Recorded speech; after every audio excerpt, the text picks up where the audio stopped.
So I literally just got my first apartment here in the Dominican Republic, and I'm paying a whopping, wait for it, $167, the equivalent of about 9,000 pesos here in Dominican Republic. Now, there are some questions. Tommy, what does that get you here? Why did you get that apartment? What are the details when you actually go out there to try to find an apartment? Is it easy? Is it hard? What can you expect to spend money on? All that information, I'm going to give it to you guys right here in this video. Now, obviously, first I want to say yes, I am spending $167 per month for his apartment, but that doesn't mean it's because Dominican Republic is a cheap place. No, it's because the place where I'm living is a pretty cheap place relative to everywhere else. But I could easily just go, for example, to the capital or Santiago or La Romana or, for example, any of those places and get an apartment for $2,000, $5,000, right?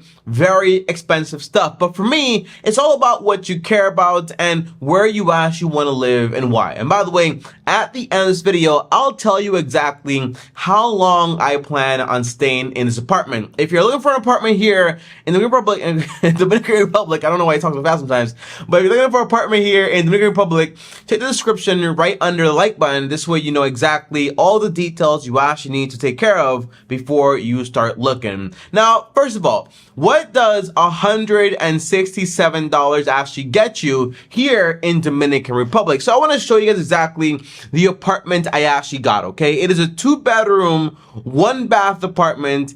It didn't take me that long to actually find it, but I actually got lucky because I know the person that's actually renting it out, so that's why I actually got this one. But overall, and also my brother helped me find it, okay? So here's the apartment live, so you're actually able to see it, okay? You have like this little hallway area, which is nice, okay? With the big windows and stuff like that, and also a patio area, which is nice. And then you walk through this little mini hallway. Right here is actually the kitchen, okay? This is the kitchen area. By the way, you see this format a lot in the Dominican Republic. For example, like the concrete kitchens. On top of that, with the aluminum and glass kitchen like hardware. Why? Because it lasts a lot longer. It is waterproof. And things here, for example, they aren't built like specifically like for looks per se, but they're really built to actually last, okay? This way, you don't have to worry that much, all right? But if you're noticing here, let's keep looking. What else does it get you? Your little area to put, for example, your fridge and so on. It's a pretty little nice apartment, okay? Compared to the one I had, for example, in Puerto Rico, this area of the kitchen I actually like, okay? So this is actually the bathroom. It's a pretty small bathroom right there.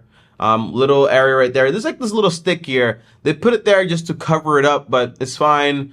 It's a very small area. You do fit kind of snug in there. Then you have the 2 bedrooms side by side. This is actually this bedroom you're actually seeing right now, okay? So if you guys are wondering, this is actually the studio. This is that bedroom. Now it's kind of fixed up, got a carpet on the floor, got some lighting, kind of looks different, right? But it is the same exact bedroom. And both bedrooms are basically the same altogether. Closet area, again, they love mirrors and closets and so on.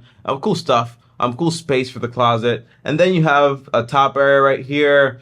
And let's show you the second bedroom, which is again the same exact thing. Nothing's different. Those little holes right there are for the actual AC units for air conditioning. But overall, that's exactly what 9,000 pesos actually gets you here in Dominican Republic, where I'm actually living. Something like this in the capital might cost you close, for example, to 15,000 or 20,000. By the way, $1 equals 54 pesos. So the way to figure it out is basically, if you find yourself looking, for example, for a property, by the way, you also just want to go on Google and type in, for example, $to peso calculator. So this way, if it changes, you're not worried about this information I just gave you. But basically, it's going to cost, for example, 9,000 pesos, just divided by the conversion rate of 54 right now. That's about $166.66, but I'd rather just say $167. It's a lot more simple. But that's what it actually gets you. But in the capital, it might cost you closer to 20,000 or 15,000. A lot more fancier, in a better place, location, and so on. But again, it all depends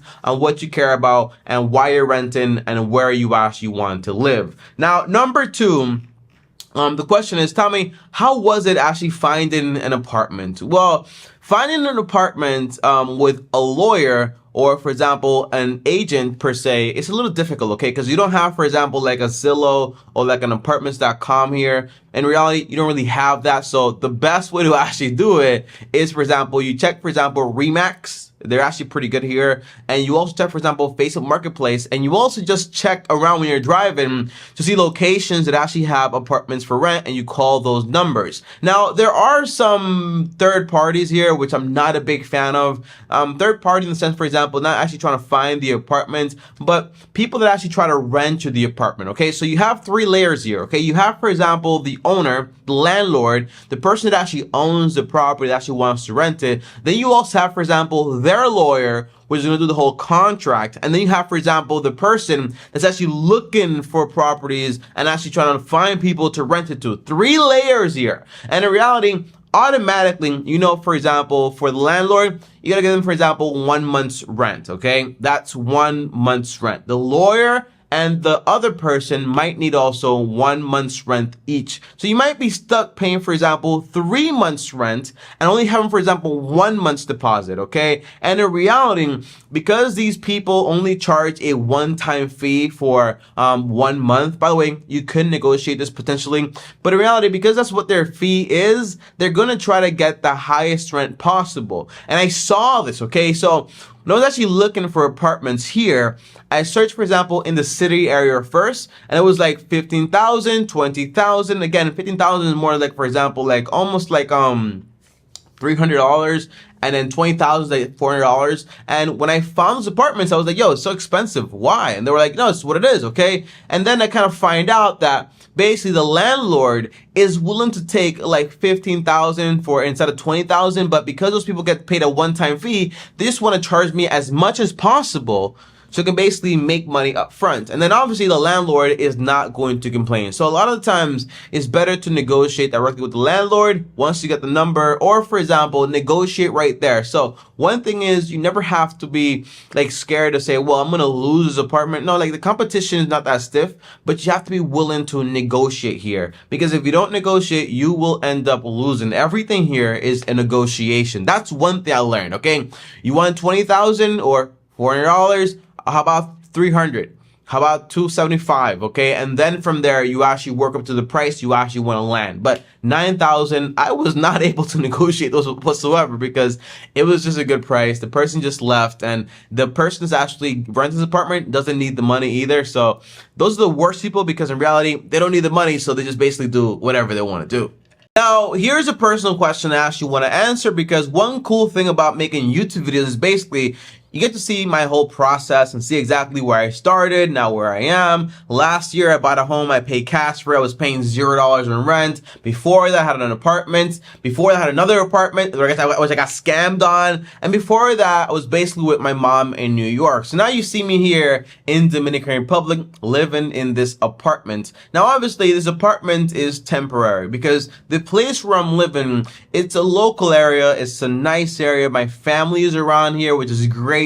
But in reality, there isn't much here to do whatsoever. So my whole thing is I'm going to be here for as long as I possibly can. Maybe upgrade the apartment or something like that, or potentially look into other areas. But I actually love it here because here is where my family is, my church is. But in reality, all those things, you know, you can always just come down and visit on the weekends, which is actually amazing. So for me, it's like, can I find an area where I feel safe? And here I feel safe. But can I find an area where I can actually do things, where I actually have more job, employment, stuff like that, and it's like more things to do, like restaurants and whatever? That's not here, okay? Not where I live. But you can find that, for example, in other areas. And then basically I can commute here on the weekends to come to church and come see my family and so on. That would be the ideal. But for right now, this is actually pretty good in the situation I am right now. So yeah, that's basically it. If you're looking for an apartment here, don't look for fancy, expensive things. Usually you're gonna pay a premium, but if you do like those things, try to negotiate on them also. But there are a lot of great opportunities. Also, you can check Remax, it's true. You can check Plus Val, it's true. You can also check, for example, there's another place. I'll link it down in the description down below, but check everywhere. Especially Facebook Marketplace is like the most updated one, but you won't find like a updated, newly stuff. Like you won't find that at all. Okay, sometimes you find something and it's like been booked a long time ago. You'll find listings that are like, oh, this was listed like 3 years ago, but it's still here. I doubt it's not rented. Okay, so yeah, keep your eyes open, and that's basically it. My new apartment that I got for $167. All right.